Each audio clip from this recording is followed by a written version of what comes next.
Goeiemôre aan almal. Ek wil net so van my kant af, ek dink ek was hier met Romeine 2 gewees. En dis ook nou lank terug. Maar ek moet sê teen die spoed wat julle deur Romeine gaan julle agterkleinkinders nog Romeine 16 kan bywoon. Vir die van julle wat my nie ken nie, ek is net 'n vriend van Rinus. Ek is hier by die Baptiste gemeente. Ja, ek spot nou, ek sê as ek en Rinus kan mekaar op ons fone volg, en as ek sien aan sy weg, dan sê hy in die Wildtuin, dan sê hy in die Bosveld, maar hierdie keer is hy regtig by vergaderings hoor. Die AGS Kerk het hulle vergaderings by Woord en Lewe in Boksburg, ek dink hulle is so 4000 pastore wat daar by mekaar is. En so hy sit daar in 'n vergadering en toe het hy gevra of ek sal uithelp. En so ja, dankie vir die geleentheid. Ek verstaan julle trek by Romeine 8 vers 14. Julle het laas keer so aan vers 14 geraak, so julle kan almal julle Bybels by Romeine 8 vers 14 oopmaak. Ek glo die reeks tot dusver was vir almal baie geseënd. Ek weet nie of almal dit weet nie, Romeine is die volledigste brief in die Nuwe Testament in terme van dis die een kerk vir wie Paulus een kans gehad het om te skryf. Kyk, in die Korintiërs het hy meer geskryf. In Romeine, hy het nooit hierdie gemeente besoek nie, hy was nooit daar nie. Hy het een kans gehad om die hele evangelie vir hulle te skryf, en dis hoekom hierdie boek so volledig is. Martin Lloyd-Jones in die kerk se geskiedenis het deur hierdie boek gepreek Vrydae-aande. Hy het 13 jaar lank gepreek, en hy's dood voor hy kon klaarmaak. So eintlik gaan julle vinnig, eintlik gaan julle redelik vinnig. Maar kom ons sluit ons oë en ons bid saam. Ons Vader wat in die hemel is, ek bely net vanoggend weer opnuut, dat daar is geen beter plek vanoggend om te wees, as in u teenwoordigheid, saam met u kinders, met u woord voor ons nie. Ek glo absoluut wat Psalm 19 sê, dat u woord harte kan verbly, siele kan verkoop, die oë kan verhelder, en ons bid dat u juis dit ook vanoggend vir elke een van ons kom doen. Ons is dankbaar vir die Heilige Gees wat die woord vir ons gegee het, en ons bid dat u ons oë sal verlig. Ons wil soos die psalmis bid, Here, maak ons oë oop sodat ons wonderlike dinge in u wet kan sien. En nie net sodat ons slimmer kan wees nie, Here. Ons wil groei in ons verhouding met u. Ons wil u meer bewonder. Ons bid dat u sal kom versterk en sal kom bemoedig. En ons vra dit in Jesus naam alleen. Amen. Nou ja, ek verstaan dis 'n Bybelstudie, so ek kan seker vra. En dit's omdat dit 'n Bybelstudie is, bietjie meer teksgedeeltes gebruik. Maar ek het dit goed gedink. Ek gaan vers 14 tot vers 16 saam met julle lees. Ons sal seker nie aan alles kan raak in daai 3 verse nie. Maar vers 16 sê, vers 14 sê, almal wat deur die Gees van God gelei word, hulle is kinders van God. Julle het immers nie 'n gees ontvang wat verslawing bring, sodat julle weer bang hoef te wees nie. Nee, julle het die Gees ontvang wat bevestig dat ons tot kinders aangeneem is, en deur hom roep ons Abba Vader. Die Gees self getuig teenoor ons gees dat ons kinders van God is. Ek gaan vers 17 net saam lees, maar ons gaan nie by hom uitkom vanoggend nie. Maar as ons kinders is ons ook erfgename. Erfgename van God en mede-erfgename met Christus, mits ons inderdaad saam met hom ly, sodat ons ook saam met hom verheerlik kan word. Nou, een van die dinge in Bybelstudie wat baie help is, as jy die Bybel voor jou hou, kyk of jy dinge sien wat herhaal word. As ek nou vir julle sou vra in daai 3 verse, wat staan uit? Wat word herhaal amper in vers 14, 15 en 16? Erfgename, kinders van God, hieraan weet ons dat ons kinders van God is, erfgename, Abba Vader, ons praat van, dit gaan oor 'n verhouding. Daardie woorde is 'n besondere verhouding, en nie net dit nie, die kwessie, en julle is nou al 'n ruk lank in Romeine 8, die kwessie het nogal baie te doen daarmee, om seker te maak dat jy regtig 'n kind van die Here is. Ek dink in die bediening is dit een van die vrae wat ek dikwels gekry het, is as iemand na jou toe kom en sê, Jannie, hoe kan ek weet ek is regtig 'n kind van die Here? Reg deur die geskiedenis heen. Weet julle, en daar's 2 groeperings van mense gewoonlik. Daar's mense wat glo hulle is gered, en hulle is eintlik glad nie gered nie, wat daai woorde van Jesus gaan hoor, gaan weg van my, ek het julle nooit geken nie. En dan kry jy regtig dierbare kinders van die Here. Ek het gister met een so gepraat, wat wat twyfel, wat nie altyd seker is nie. En ek het al vir mense gevra, hoe weet jy jy's gered? En dan sê hulle vir jou, nee, maar in 1982 op 17 Desember het ek my hart vir die Here gegee. Dis nie die bewys dat jy gered is nie. Die datum is nie die bewys dat jy gered is nie. En die teks help ons met dit. Dis eintlik 'n verskriklike bemoedigende teks. En party mense twyfel net. En weet julle wat nie? Om nie seker te wees dat jy gered is nie, beteken nie, nou is jy nie meer gered nie. Beteken net baie van jou vrymoedigheid is weg. Baie van jou, jy gaan nie altyd daai vrede beleef wat jy moet beleef nie. En om te twyfel, vat nie jou redding weg nie, maar dit vat baie van jou vrede weg. Daar's dierbare kinders van die Here. Ek het al vir my vrou gesê. Ek dink, want dis iets waarmee ek baie geworstel het in my lewe. Ek het op 'n stadium geglo die Here kan nie iemand soos ek red nie. En toe het ek op 'n stadium gekom waar ek gereeld gevra het, maar hoe kan ek weet ek's regtig gered? Ek het gedink as ek ooit 'n siekbed moet hê, voor ek doodgaan, gaan ek een van die ouens wees wat op my siekbed nog gaan twyfel. So daar's baie geloof en baie keer dink ons daar's fout met jou geloof as jy twyfel. Nee, maar hierdie gedeelte help ons. Wie weet wie die Puriteine was? Enigiemand al van hulle gehoor? Die Puriteine was 'n groep manne hierso in die 17-1800s. Nou nie almal van hulle so goed kon jy altyd lees nie, en van hulle is baie goed, maar dis onleesbaar. Dit was in daai hoog Britse Engels wat ons in die Vrystaat glad nie verstaan nie. Maar daar was 'n man met die naam Thomas Brooks. Hy het 'n boek geskryf, The Keys to Heaven, waarin jy kan weet, hy noem 9 of 12, ek kan nou net of dit 9 of 12 dinge is nie, maar ek wil hierdie vir julle lees. Hy sê, it is one thing for me to have grace.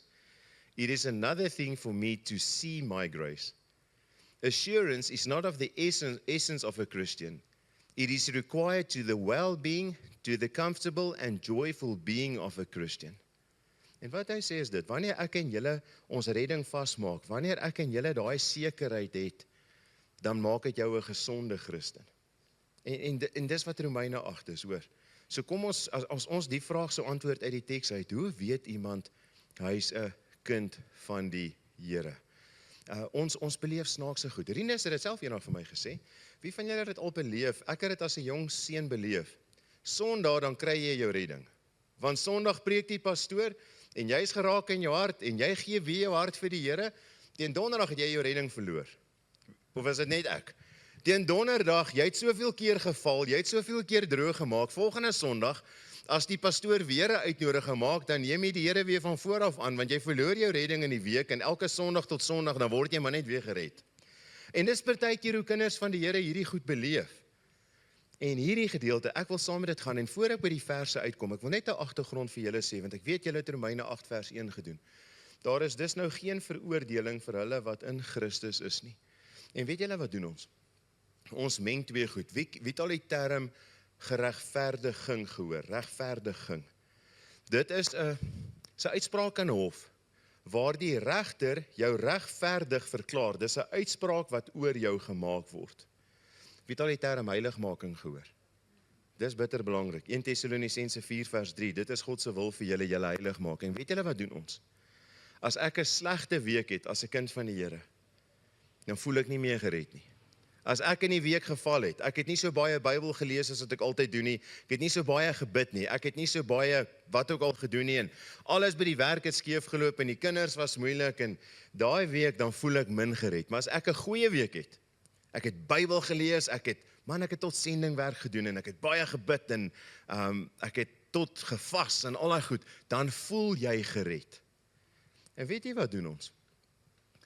Ek en u word gered op grond van dit wat Christus gedoen het, nie op grond van dit wat ons doen nie. Dis Romeine 8 vers 1. U het dit hanteer. Julle is deur daai gedeelte.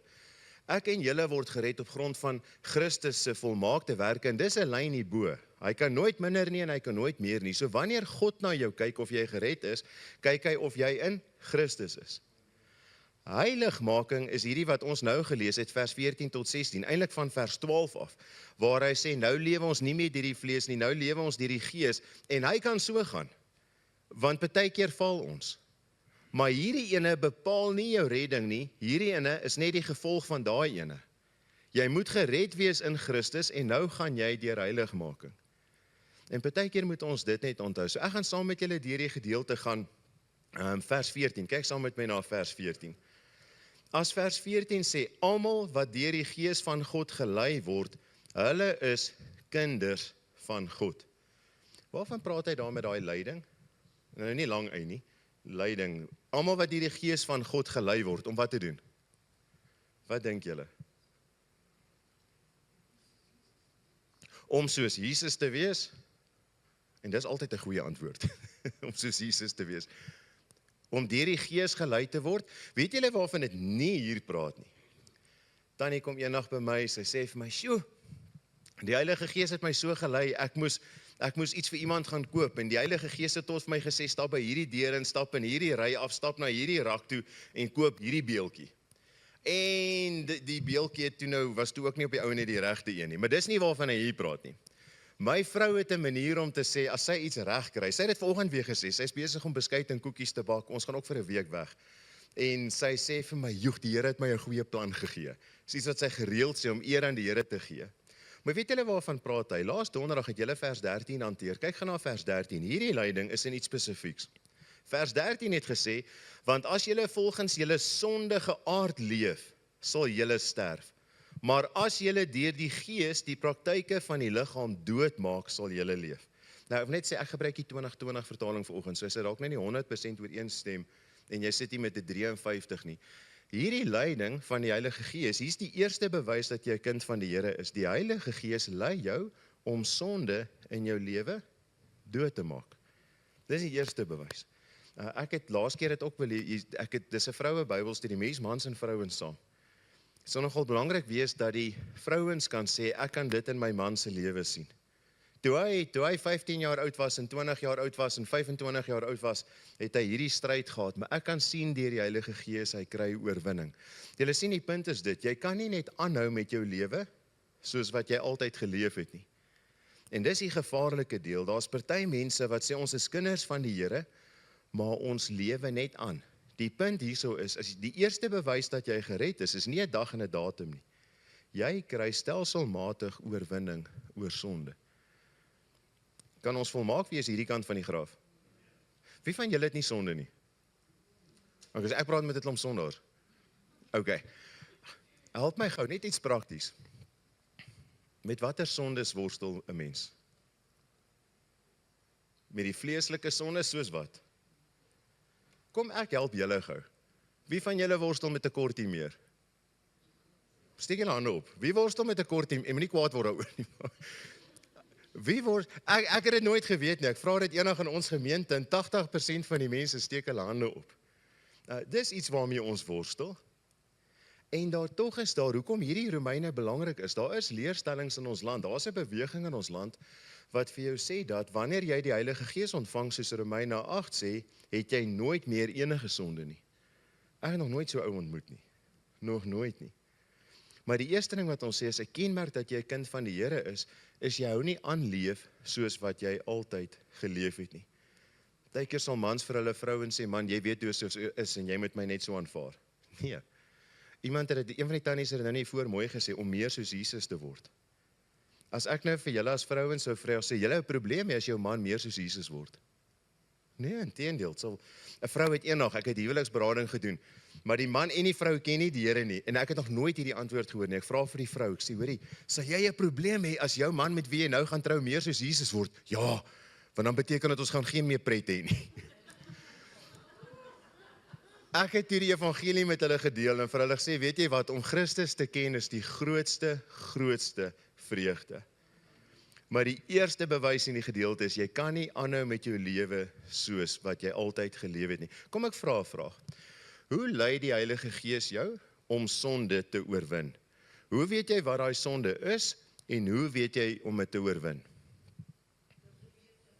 Gewete, baie belangrik. Die kind van die Here se gewete. Tannie Babs? Oortuiging, die Heilige Gees oortuig jou van iets wat sonde is. Hoe oortuig die Heilige Gees jou iets is sonde? Die? In jou hart? Die gevoel?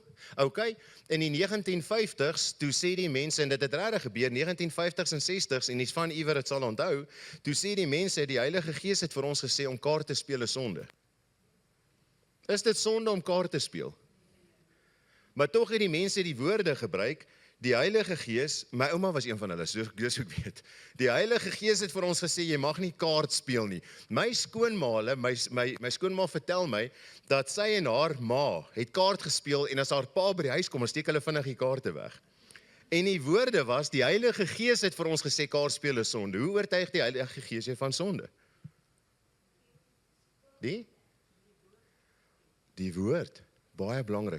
Weet jy, ek gaan nou nie al die gedeeltes neem, maar blaai gou saam met my. In Romeine 8 vers 5 sê hy dit.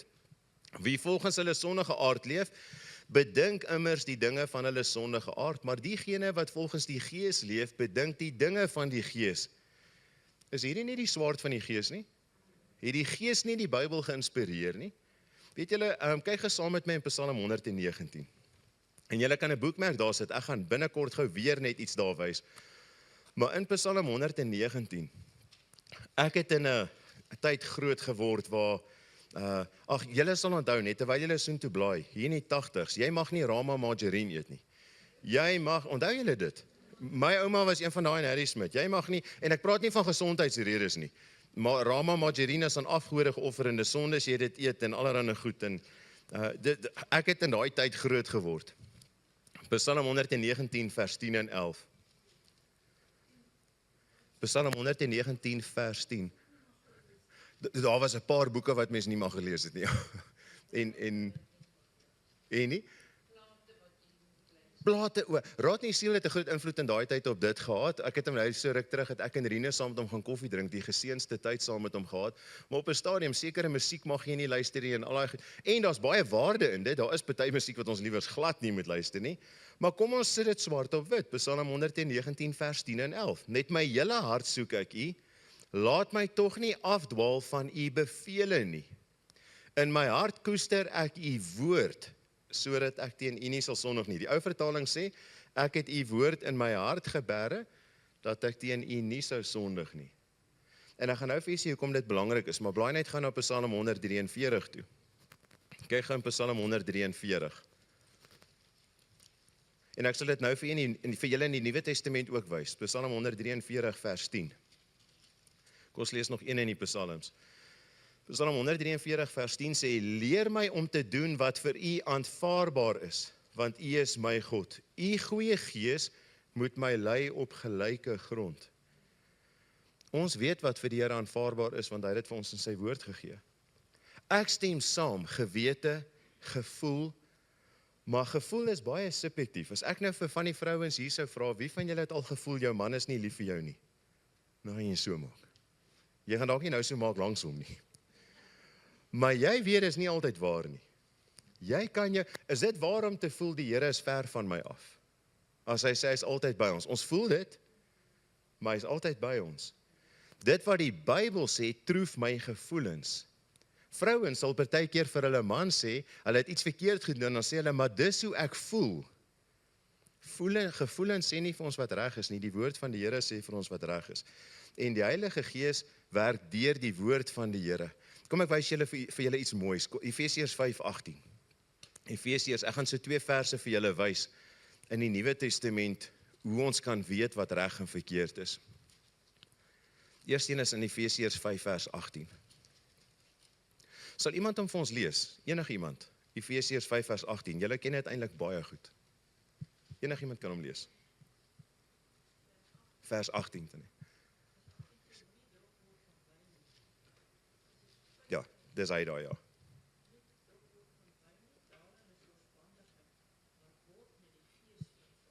Okay. So Efesiërs 5 vers 18 sê, moenie dronk word van wyn nie, maar word met die Gees vervul. En as julle nou julle oog oor Efesiërs 5, dan gaan julle verder sien, dan praat hy van mans teenoor vrouens, vrouens teenoor mans, ouers teenoor kinders, kinders teenoor ouers, baase teenoor werk, die werknemer teenoor die werkgewer. Blaai nou net gou na Kolossense toe. Blaai net gou so 'n bietjie aan na Kolossense toe. Kolossense 3 vers 16. Onthou nou daarin, hè, word deur die Gees vervul, sing onder mekaar psalms, gesange, leer mekaar, en dan praat hy, dan het hy daai verhoudings waarvan hy praat. Hoor gou hoe sê dit in Kolossense 3 vers 16. Kolossense 3:16 sê, kan iemand anders hom vir ons lees? Dis doodreg. Enige iemand, Kolossense 3 vers 16.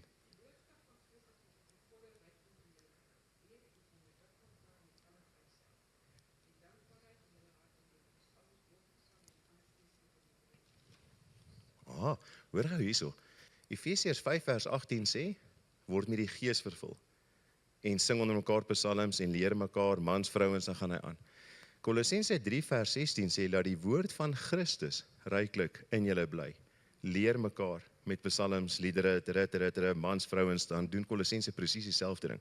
Wie van julle sien die verbintenis? Ons worstel partykeer met praktiese goed oor die vervulling met die Heilige Gees. Om geesvervuld te lewe beteken om al hoe meer onder die beheer van die Heilige Gees te wees. En soos wat ons in sy woord het. Weet julle, so ek wil dit net weer sê, dis nie wat altyd vir jou reg voel nie. As ons altyd doen wat vir ons reg voel, dan het ons baie keer ons kinders doodgemaak. Wie van julle het al voel jy kan jou kind se nek omdraai? Ek het nou die dag, het iemand in ons gemeente, iemand anders in die gemeente gaan help, maar hierdie ander persoon is baie moeilik. En die vrou kom by my vrou, sy sê vir Salome, ek kan haar in haar nekkie vat en wurg. As ons altyd doen wat ons voel, wees versigtig vir dit, gaan meer dit altyd aan die woord van die Here. Weet julle hoe help dit ons in ons huwelike? Ek dink ek lewe nog, omdat my vrou nie altyd doen wat sy voel nie. Sy sou my lankal doodgemaak het. Die kere wat sy so voel. Ek wil ook vir julle sê, dit druis in teen die kultuur van ons tyd. Ek praat dalk nie hier met mense wat nie nodig het om dit te hoor nie, maar is iets wat die jonger mense nodig het om te hoor, as ons verskonings gebruik soos, want almal doen dit. As almal dit doen, beteken dit nie dis reg nie. Selfs nie alle kerke nie. Gaan terug na die woord van die Here toe. En gaan maak seker wat sê die Heilige Gees oor dit. Wat sê, dit is tog die woord van die Heilige Gees. Ek wil nog so 2 verse saam met julle lees voor ons verder gaan. Kyk gou 1 Tessalonisense 4. As ons nou in Kolossense was, blaai net so bietjie aan. 1 Tessalonisense 4 vers 3. Julle ken dit almal baie goed. Partykeer sê mense, wens net ek kan weet wat is die Here se wil vir my lewe. Kom ek lees dit vir julle. 1 Tessalonisense 4 vers 3 sê, want dit is God se wil dat julle heilig moet leef. Dat julle sal weerhou van onsedelikheid. En dan gaan hy so aan. Kan jy sê jy's 'n Christen en jou net aanlewe soos jy wil leef? Nee, dis 'n teken dat jy nie gered is nie. Al het jy, ek was een van daai ouens. Ek het 'n boekrak agter my tafel, en op die onderste rak staan daar seker 10 Bybels, en in 2 of 3 van daai Bybels is al daai kaartjies waar jy gereageer het op uitnodigings, net dan staan 'n counselor en dan bid hulle daai gebedjie oor jou en dan sê hulle nou vir jou, nou is jy 'n Christen. 1991, 1992, 1993, ek het 2 of 3 Bybels vol van daai kaartjies. Maar ek was nooit werklik gered nie. Ek het presies hierdie goed. Ek het nog steeds aangegaan met my lewe, maar daar was geen vrug gewees nie. Die bewys dat jy gered is 'n veranderde lewe. Dis hoekom ek gedink het die Here kan my nie red nie. Want ek meen, ek het al hoeveel keer probeer en daar verander net niks in my lewe nie. Tot die Here in 2000 kom of 1999 in my hele lewe omswaai. En hy doen daai werk. 1 Tessalonisense 4 vers 3 het ons gelees. Kyk wat sê vers 7 en vers 8. God het ons tog nie tot onreinheid geroep nie, maar tot heiligheid. Daarom dan die een wat dit verontagsaam nie 'n mens nie, maar God, wat sy Heilige Gees aan julle gegee het. Oor die broederliefde is dit nie nodig dat ek vir julle skryf nie, want julle is self deur God geleer om mekaar lief te hê. Kan 'n kind van die Here sê ek is nie lief vir ander gelowiges nie? Nee, jy moet. Dan nie, ja.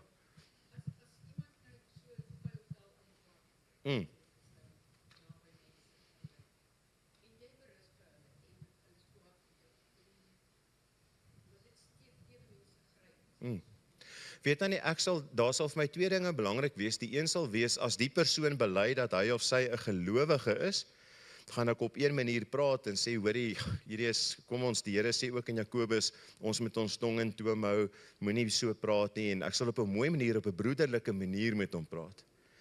As dit iemand is wat nie in die geloof staan nie, dan doen hy dit want hy staan nie in die geloof nie, en dan kom uit die hart dit wat daar is. En ek sal eerder op 'n stadium met hom die evangelie deel. Dis 'n les wat ek geleer het vroeg in my bediening, wanneer jy met 'n ongelowige praat, jy kan nie van hom verwag om regte dinge te doen nie, want God het nie die hart verander nie. Jy kan hom godsdienstig maak, maar jy kan hom nie met hom werk soos 'n gelowige nie. as dit 'n gelowige is op 'n pad van heiligmaking.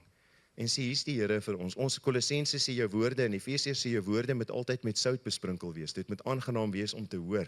Dit moet vir ander lekker wees om jou te hoor praat. Jou woorde moet genade in hê. So ek sal met 'n gelowige en 'n ongelowige sal ek 'n verskillende pad stap. Maar ek dink nie ons kan altyd net stil bly nie. Partykeer moet ons dit doen. Dis nie altyd, veral in die familie, dis nie altyd 'n maklike ding nie. 1 Tessalonisense 5 vers 23.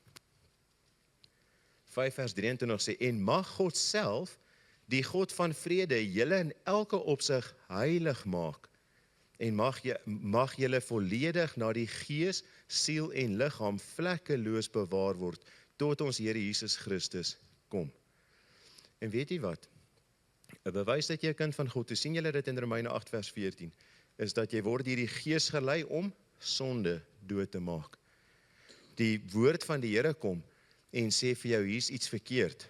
Die woord van die Here kom en sê, moenie kwaad word nie, moenie jou meer verloor nie. Dan sê die woord van die Here vir jou in Efesiërs 5, maar laat jou woorde aangenaam wees, praat met genade, moenie kwaad gaan slaap nie, en jy stry daai stryd. Of wonder wie is die oudste persoon nou hierso? Wie is die oudste persoon hier? Tannie Babs, ja, Tannie Babs. Op watter ouderdom doen mens nooit meer sonde nie?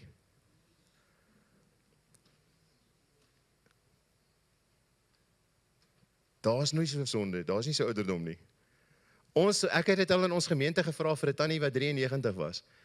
Jy gaan altyd daai stryd hê, maar ons kry oorwinning in heiligmaking, totdat ons by die Here is en volmaak heilig is, saam met hom. So die eerste ding wat as jy met iemand wil praat of jy wil self weet, jy word gelei deur die Gees om sonde dood te maak in jou lewe. Dit impliseer ook oorlog, nê? Nee. Dis nie, Hebreërs sê, julle het nog nie ten bloede toe weerstand gebied nie. Dis nie maklik nie. Dis tot jy stry, dis soos iemand wat in die oorlog is. John Piper sê dit so mooi, hy sê as jy in die oorlog is, dan sit jy, dis nie soos wat jy in jou sitkamer sit en jy raak aan die slaap voor die TV nie, as jy in die oorlog is en jy hoor 'n takkie kraak, dan is jy so wakker. En al jou sintuie is op dit. En ons moet verstaan, die Here het vir Kain gesê, die sonde lê en loer en hy hinker na jou. Ek en julle moet verstaan, want wat ek het al gehoor mense sê dinge soos, nee, dit wat daai ou gedoen het, ek sal nooit daai sonde doen nie. Pas op. Pas op. Die duiwel weet wanneer ons op ons slegste te vang en daai versoekings gaan kom. So hier's die eerste een. En ek wil net vir julle by sê, jy word nie gered omdat jy heilig lewe nie. Jy lewe heilig omdat jy gered is. Gaan dit anders sê. Jy word nie gered omdat jy heilig lewe nie, jy word gered om heilig te lewe. En ons vergeet dit baie keer, ons verwar dit baie keer in ons gedagtes. Ek het nou so ruk terug saam met iemand gery, en ek praat met hom, want hy's terminaal siek. Ek sê vir hom, is jy reg? Hy sê, ek kan maar net hoop, ek kan goed genoeg wees. Toe tik ek hom so op die been, toe sê ek, jy sal nooit goed genoeg wees nie. Maar Jesus Christus is goed genoeg. Dis Christus alleen wat jou red, en as jy vir hom lewe, dan kom hierdie ding in die Heilige Gees, bewerk heiligmaking in jou. Nou, ek wil dalk vir julle sê, julle was dalk al beledig as 'n kind van die Here, as jy die regte ding doen, dan sê hulle mense vir jou, ja, maar jy's weer net heilig, en jy hou jou hoog heilig. Dis 'n kompliment, hoor. Moet nooit weer teleurgesteld wees. Daai mense weet nie wat om anders vir jou te sê nie, want die Here verwag dit van jou. Dan sê hulle, ja, nou hou jy jou heilig, maar jy het baie foute gehad, Romeine 8. Ons het baie foute, en dis heiligmaking. So moenie beledig voel as iemand so iets vir jou sê nie. Dis 'n kompliment, want jou begeerte is om heilig te lewe, want God verwag dit. Kyk gou na vers 15. Nou moet ek net geweer by Romeine 8 kom. Romeine 8 vers 15 sê, julle het immers nie 'n gees ontvang wat verslawing bring, sodat julle weer bang hoef te wees nie. Nee, julle het die gees ontvang wat bevestig dat ons tot kinders aangeneem is. Wat bedoel hy as hy sê, julle het nie, as julle nou 'n ou vertaling het, julle het nie 'n gees van slawerny ontvang nie. Waarna verwys hy daar? Nie meer onder die wet nie, slawe van sonde, ons wil dit nie altyd hoor nie. Ek sal nou die teks uit so 'n bietjie meer van dit wys, maar ons dink nie dat mense slawe van sonde is nie. As jy ongered is jy 'n slaaf van sonde, en jy's onder die wet. Dis waarvan hy daar praat en die teks is eintlik baie prakties. As jy ongelowig is en jy's 'n slaaf van sonde, jy weet jy doen sonde en die wet wys vir jou, maar die wet, jy gaan regverdig geoordeel word, dan vrees jy. En dis waarvan hy praat, daai vrees van slawerny, want jy is vasgevang in dit. Party mense voel hulle kan net nooit daar uitkom nie, want ek praat nou 2 weke terug met 'n jong seun, hy's 18 jaar oud. En ek praat met hom en ek sê vir hom, ek het eintlik 'n ruk terug al die evangelie met hom gedeel, en ek vra hom nou 2 weke terug, eintlik laas Woensdag, ek vra vir hom, hoorie, as jy nou doodgaan, waartoe gaan jy? Nee oom, ek weet ek gaan hel toe. Jo, ek is baie dankbaar dat hy baie reguit is en nie probeer dit ontken nie, want hy het godsdienstig groot geword. Ek klap hom toe so op die skouer. Ek sê nee, maar jy ken mos nou die antwoorde, dan is dit mos nou tyd dat jy bykom. Want die Here sal niemand teleurstel nie en hy sal jou red as jy hom aanroep. Nou, die Here sê dit. Maar weet julle, gees van slawerny, ons hoef nie al die verse te lees nie. Hebreërs 2 vers 15 verwys daarna. Dat jy jy was 'n slaaf van sonde. Dalk moet ons na Kolossense 1 toe blaai. Kyk gou Kolossense hoofstuk 1. Kolossense 1 vers 13.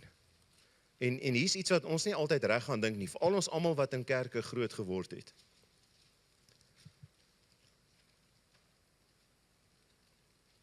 Net vir julle sê terwyl julle blaai, as jy op jou selfoon die teks soek, is dit baie meer Bybels. Julle weet dit. Want in Engels dan sê jy please scroll to the text. Dis baie meer Bybels hoor. Kolossense 1 vers 13 sê, God het ons uit die mag van die duisternis gered en verplaas na die koninkryk van sy geliefde seun, deur wie ons bevryding, en dan gaan hy so aan. In Handelinge 26 vers 18, dan sê Paulus, God het my geroep, dat mense gered kan word van duisternis na lig, van die mag van Satan na God. Jy was in slawerny van sonde, en Paulus kom in Romeine 8 vers 15, dan sê jy's nie meer daai nie. Jy's nie meer 'n slaaf van sonde nie. Voorheen het jy sonde gedoen, want hoekom doen mense sonde? Want dis lekker, dankie. Niemand wil ooit daai woord, ons doen sonde, niemand sê ooit, ek wou dit nie doen nie, jy wou dit doen. Ons doen sonde want is lekker. En jy was 'n slaaf van sonde gewees. Het jy al gewonder, baie mense sê, jy's vry om te kies. Het jy al daai woorde gehoor? Weet julle, jy's net vry om te kies binne jou eie natuur. Jy is nie vry om te kies buite jou natuur nie. Jy is vry om te kies, en as jy 'n slaaf van sonde is, dan is jy vry om sonde te kies, want dis wat jou natuur is. Ons word in sonde gebore, word ons nie? Dis jou natuur, dis waarmee ek en julle worstel. Ek weet nie of julle al ooit gehoor het van die padda en die skorpioen wat so langs die rivier is. En die skorpioen sê vir die padda, hoorie, ek kan nie swem nie, vat my net oor die rivier. En die padda sê, nou jy sal my steek. Hy sê nie, ek sal nie, ek beloof. Hy sê, jy's 'n skorpioen. Hy sê, ek beloof jou, ek sal nie, ek moet aan daai kant kom. En die skorpioen klim op daai padda se rug. En daai padda begin swem. Man, hulle is 3/4 oor. Daai skorpioen raak nie aan daai padda met sy angel nie. Toe daai padda so aan die ander kantste wal wil raak, toe steek die skorpioen op. En terwyl die padda doodgaan, sê hy vir hom, wat het jy nou aangevang? En die skorpioen antwoord, ek kan nie help nie, ek is 'n skorpioen. En weet julle, dis ons natuur, voor die Here jou gered het. Ons dink nie daaraan nie. Weet julle in vers 15, lees gou weer Romeine 8 vers 15 saam met my. Julle het immers nie 'n gees ontvang van verslawing bring, sodat julle weer bang hoef te wees nie. Nee, julle het die gees ontvang wat bevestig dat ons tot kinders aangeneem is. Jou natuur is verander. Jou status is verander. Jy is nie meer dit nie. Nou kom ek help julle met iets prakties, want ons dink nooit aan nie. Ek het groot geword, jy word neutraal groot, en iewers in jou lewe moet jy kies vir die duiwel of vir die Here. Dis regtig hoe ek groot geword het. Jy's neutraal, en jy gaan iewers eendag daai keuse moet maak. Die Bybel ken nie iets soos iemand wat neutraal is nie, behalwe Adam en Eva voor die sondeval, en Jesus Christus self. Ons word gebore in sonde. Dis vanoggend belangrik om te verstaan, want daar's baie mense wat leer dat babietjies gebore word met die Heilige Gees. Hulle word nie gebore met die Heilige Gees nie. Johannes die Doper het die Heilige Gees in sy ma se baarmoeder gehad. Jy word nie gebore jy word nie 'n Christen gebore nie, jy word 'n Christen weergebore. Daar's 'n groot verskil. Baie mense, ek het al vir hoeveel mense wat in kerke groot geword het gevra, dan sê hulle nee, ek is in 'n Christen familie gebore. Nou julle ken dit mos nou. As jy in 'n bakkery gebore word, is jy nie 'n brood nie. So om in die kerk gebore te word, maak jou nie 'n Christen nie. Jy moet weer gebore wees. En dan maak dit hierdie belangrik. jy was van nature, en ons verstaan dit nie, ons sukkel, want ons dink emosioneel daaraan met kindertjies. Jy is van nature 'n kind van die toren. Efesiërs 1 sê dit in soveel woorde. Weet julle, Efesiërs 2, kyk gou saam met my Efesiërs 2. Efesiërs 2 beskryf dit eintlik so mooi.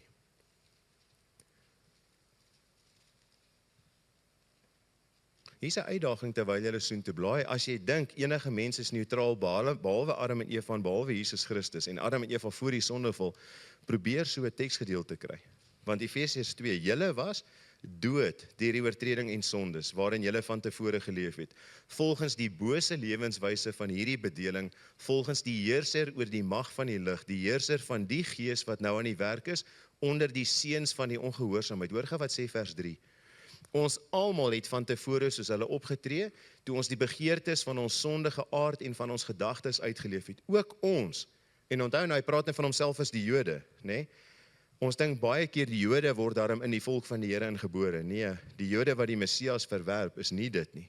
Hy sê, ons almal het van tevore, ook ons soos al die ander, was van nature kinders bestem vir die oordeel. Jou default destination is die oordeel van God. Dis hoekom Jesus vir Nikodemus gesê het, as jy nie weergebore word nie. Jy moet weergebore wees om gered te word. Nou het ek 'n vraag. Wat is die verskil tussen ek en julle wat die Here liefhet en ons lewe mooi en die godsdienstige persoon wat in die kerk groot geword het, soos Paulus voor sy weergeboorte en hy doen al die regte dinge? Wat is die verskil? Werke, hulle doen dit om deur werke gered te word. Wat nog? Werke, baie belangrik. Hulle dink daai werke kan hulle red. Ons sit met mense in ons dorp, in kerke wat groot word. Hulle sal vir jou sê, ja, dis genade alleen, dis geloof alleen, maar hulle het nog nie 'n veranderde hart nie. En dis waarvan Romeine 8 praat. Onthou julle Psalm 119 wat ek nou gesê het, né? Psalm 100, is hy nog by iemand? Ja, dis alles genade. As Psalm 119 vers 10 begin met die woorde, onthou julle daai wat ek nou gesê het, leer my u woord, ek het die woord in my hart gebere. Psalm 119 vers 10 sê, ek soek u met my hele hart. Dis die verskil. Die verskil tussen die godsdienstige ou is, hy hoor die wet, en dit is, want onthou, julle het nou self vir my gesê, jy's vrygemaak, jy's nie onder die wet nie, né? Julle het dit self gesê, maar beteken dit ons kan nou lewe soos ons wil? Nee. Die godsdienstige persoon hoor die wet, en hy hoor, maar ek moet dit, en ek moet dit, en ek moet dit. Dis soos die skrifgeleerdes en die fariseërs, en mense wat in ons tyd, en ons het so groot geword, jy moet net dit, en jou ouers leer dit vir jou, jy moet net dit, en jy moet net dit, en jy doen dit. Die persoon wat gered is, ek wil dit, en ek wil dat, en ek begeer dit. Here, ek soek U met my hele hart. Dis die verskil. Ek het as 'n jong seun, lees ek 1 Johannes deur, dan maak Johannes 'n stelling. Hy sê, om die wet van die Here te hou is nie moeilik nie. Nee, jy lieg. Dit is vrek moeilik. Ek het nooit daai vers reg verstaan nie. Om die wet van die Here te hou is nie moeilik in die sin, ek begeer dit. Ek smag daarna. Dis die verskil tussen vers 15, kinders van die Here wat hulle deur die Gees laat lei, wat nou kinders van die Here is. Jou natuur is verander. My pa was 'n ouderling in die NG Kerk gewees, swart pak, wit das. Hy het die Bybel goed geken en alles. In 1991 toe red die Here hom en hy word oornag 'n ander mens. Sy natuur is verander. En die Here het dit gebruik om my te red. Ek het in my pa se lewe gesien hoe lyk dit as die Here 'n hart verander. En ek het uitgeroep en vir die Here gesê in 1999, dis 8 jaar later, Here, ek dink U kan my nie red nie, maar as U my kan red, sal dit nie te bad wees nie. En die Here het my lewe verander, hart verander. Dis vers 15, ek wil hom weer saam met julle lees. Julle het immers nie 'n gees ontvang wat verslawing bring. As, weet julle, 'n ongelowige kan sê, ek kan nie hierdie ding oorwin nie, ek kan nie hierdie ding oorwin nie. Selfs met dronkenskap, en ek gebruik as prins nie die woord alkoholisme nie. Alkoholisme is 'n siekte. Dronkenskap is iets wat die Bybel aanspreek en waarvan Christus jou kan verlos. Daar's 'n groot verskil. Nou kan iemand kom en sê, maar ek kan nie die ding oorwin nie. 'n Ongelowige kan dit sê. Maar 'n gelowige kan jy help in berading en sê, jy is nie meer 'n slaaf van die sonde nie. Jy kan deur die Heilige Gees absolute oorwinning kry. Weet julle hoekom is dit belangrik? Want 'n alkoholist, hulle leer jou as jy alkoholist is, bly jy altyd 'n alkoholist.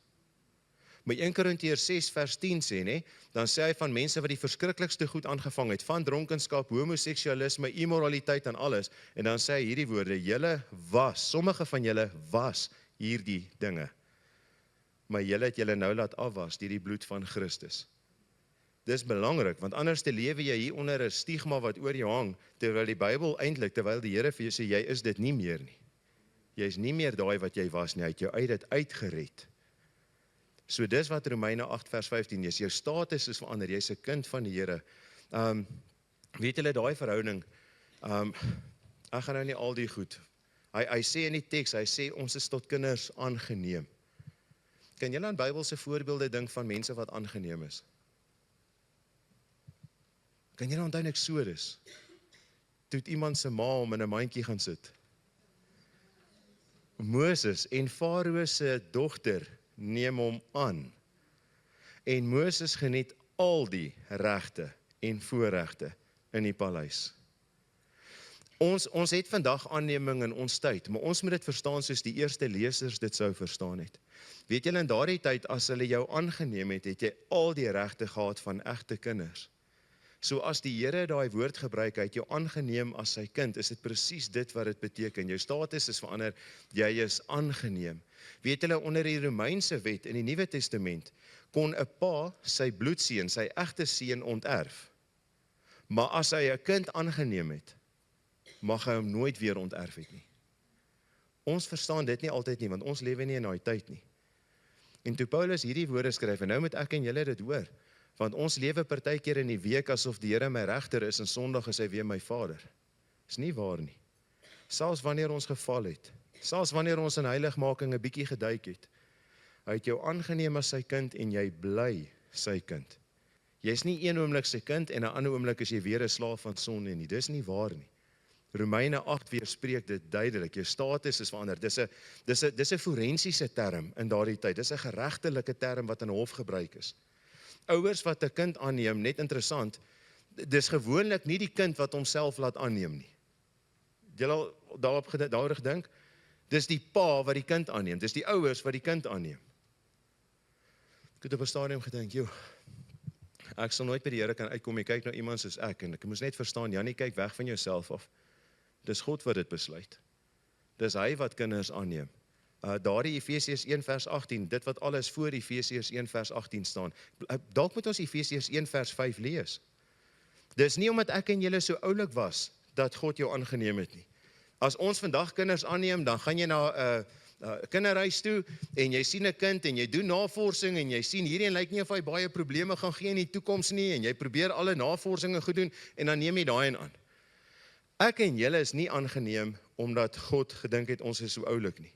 Efesiërs 1 vers 5, nadat hy ons voorbestem het, om ons deur Jesus Christus as sy kinders aan te neem, soos hy dit volgens sy wil goed gedink het, tot lof van die heerlikheid van sy genade. Wie van julle was oulik genoeg dat die Here jou moes kies? Nie een van ons nie. Dit sê nie iets van my en jou nie, dit sê iets van God. As ek en julle hierdie ding verstaan, ek verstaan nie, hoekom het hy my aangeneem nie. Dit sê nie iets van my nie, inteendeel. Dit sê iets van hom, hoe genadig hy is. Onthou julle Paulus wat ander Christene vervolg het, God het voor die grondlegging van die wêreld al besluit om Paulus aan te neem. Want tot lof en heerlikheid van hom, sê vers 6. Dis hoekom hy dit doen. So weer eens, jou status is verander. Jy weet jy's 'n kind van die Here, as jou status verander is, jy lewe anders. Nou sê hy in die teksgedeelte, deur wie ons uitroep, Abba Vader, en dan lees dan vers 16 saam met my. Vers 16 sê, Romeine 8 vers 16, het ek hom net hier kry. Abba Vader, die Gees self getuig teenoor ons gees, dat ons kinders van God is. Jou natuurlike reaksie. A.W. Pink het gesê, of J.I. Packer het gesê, die belangrikste ding, as jy vir iemand wil vra, hoeveel verstaan jy van Christendom?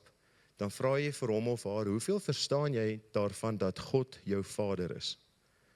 Hy sê, uit daai antwoord sal jy duidelik verstaan wat daai persoon van Christendom verstaan.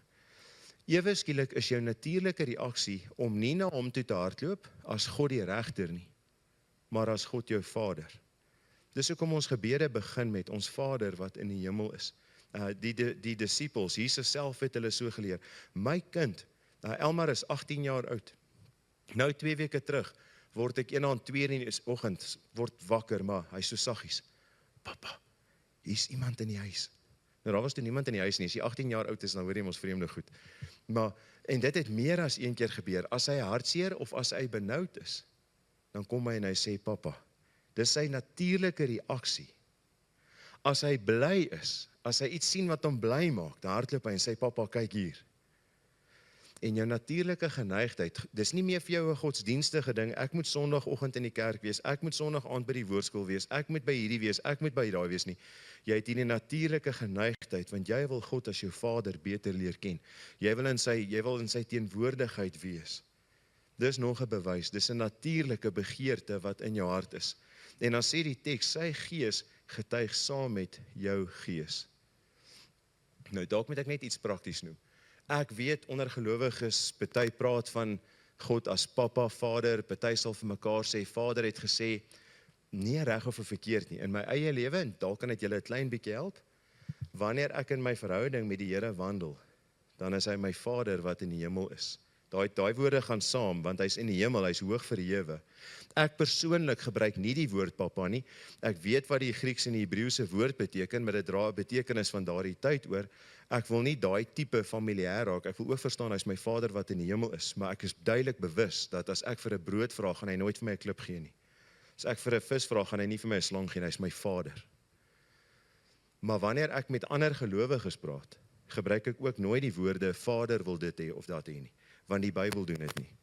Die apostels het nooit vir mekaar gesê, want Vader wil hê ons. So ek sê nie dis 'n reg of 'n verkeerd nie, is net iets wat my help in my verhouding met God as ons hemelse Vader.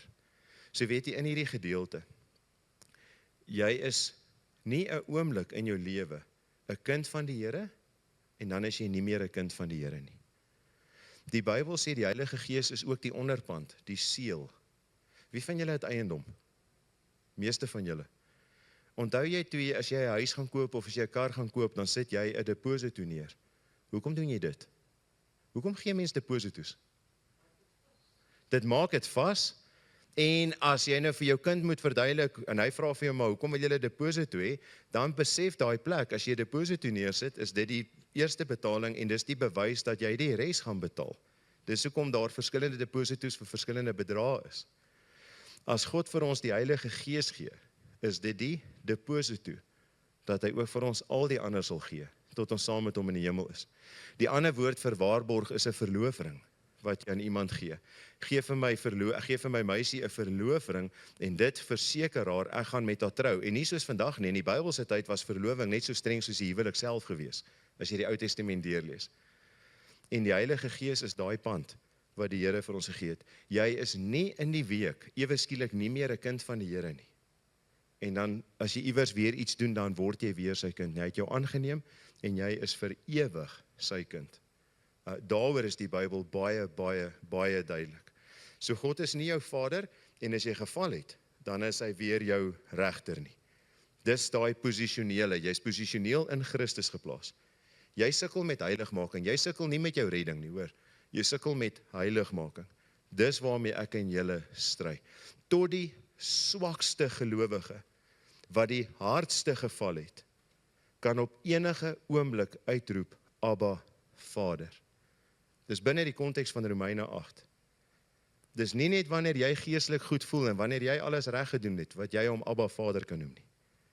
Selfs op jou slegste dag, kan jy uitroep, Abba, Vader. Ek leer dit vir my seun. Van kleins af vir hom geleer, moet nooit bang wees, as jy verkeerd gedoen het, om na papa toe te kom en mamma toe te kom, en vir ons te sê, wat het jy verkeerd gedoen nie. Dis daai pa-kind verhouding. Hy kom nie dan ewe skielik aan noem my meneer of regter of enige so iets nie. Papa, ek het dit gedoen. En ons herstel daai verhouding. Hoeveel te meer nie die Here met ons nie. Hy is altyd ons Vader. En weet julle net iets voor ons klaarmaak? Ek het altyd gedink die bewys van die Heilige Gees is hierdie mense wat hierdie wondertekens doen. Die bewys dat iemand die Heilige Gees het, is hulle doen wonderwerke en almal word net gesond en almal doen net vreemde goed en allerlei snaakse dinge. Die bewys dat jy die Heilige Gees van God het, is 'n veranderde lewe, nie tekens nie. Jesus self het dit gesê, baie sal in daai dag kom en sê, Here, in U naam het ons hierdie tekens gedoen en wonders gedoen en ek sal vir julle sê, gaan weg van my af. Die bewys dat iemand die Gees van God het, is die vrug van die Gees.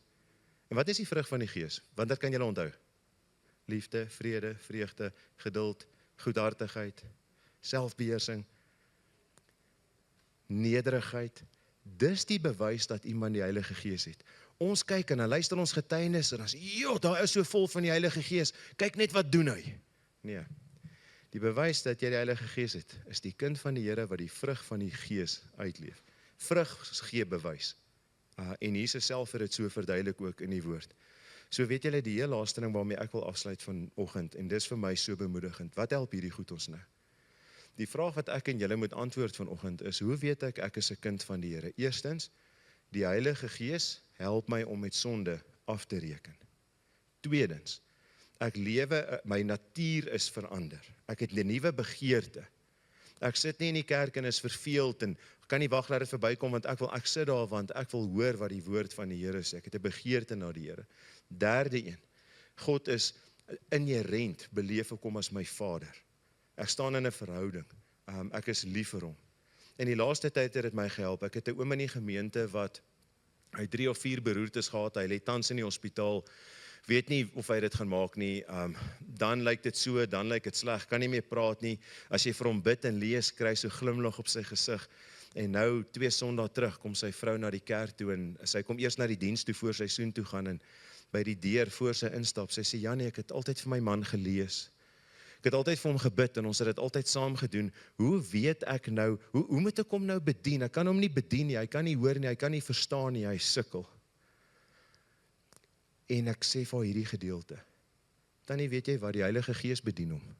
Die teks sê dit, die Heilige Gees roep in ons harte uit, Abba, Vader. Die Heilige Gees bevestig vir hom dat hy 'n kind van die Here is en is God teenwoordig in hom.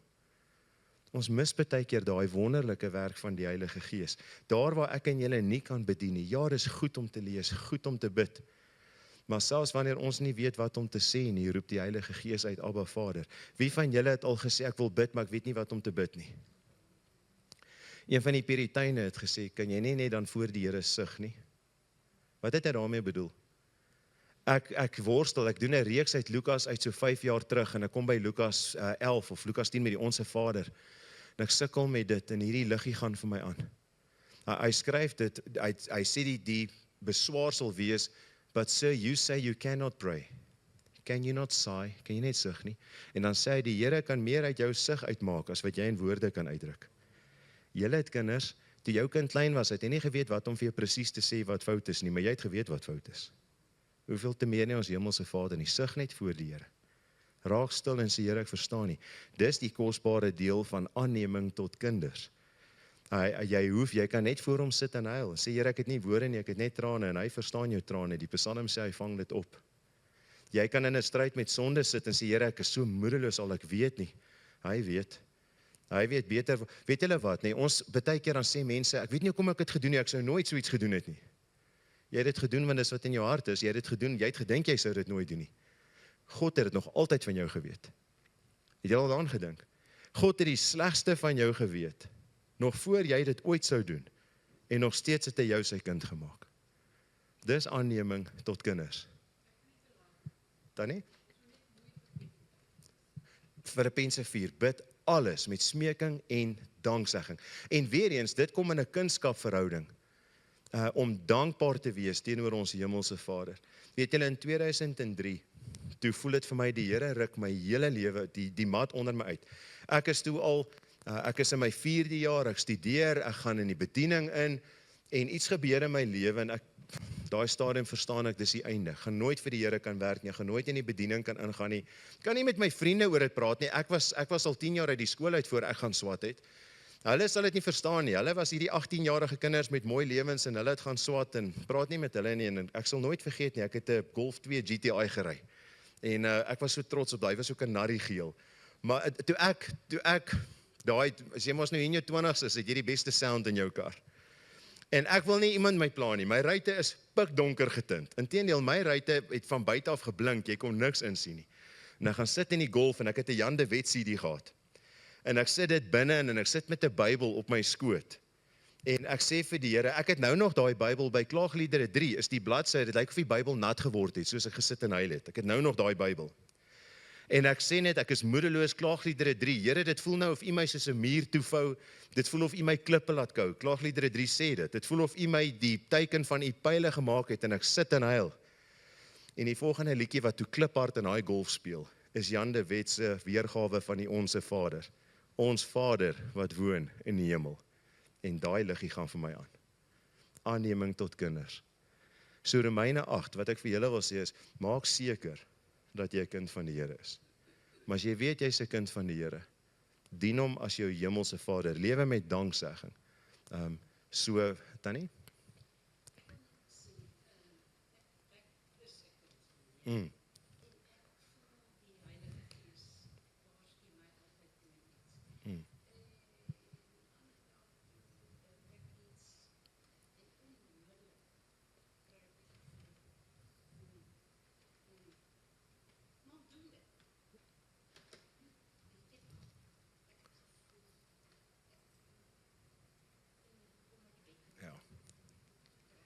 Ja.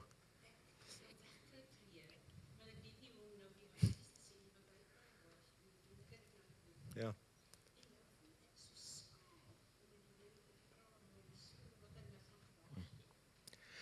Kan ek vir Tannie sê, ja, nou gaan ek vir Tannie sê, die Here is meer gretig om Tannie te ontvang, as wat Tannie is om na hom toe te hardloop.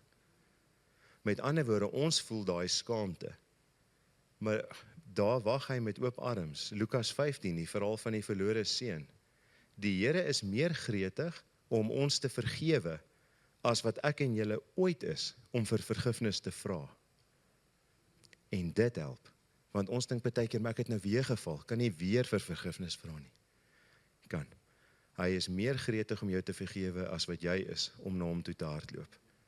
Dis die vader-kind verhouding. Dis daai, en ek sê altyd vir mense, hindsight is 2020, ek sê nooit vooruit vir mense, die Here het vir my gesê, ek moet dit gaan doen nie.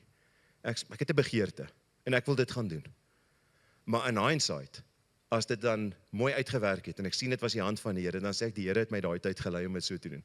Ek het daai tyd gedink, ek was die domste ou wat 'n predikant wou word, want almal wat predikante wou word, het goed gehad, die Heilige Gees het my gelei, die Here het vir my gelei, ek het 'n versie gekry.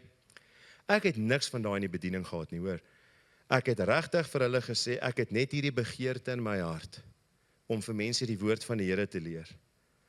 In hindsight, net oor die 20 jaar nou in die bediening, kan ek terugkyk en sê, die Here het my daai tyd gelei om te bedank, om te gaan swat, en al daai goed.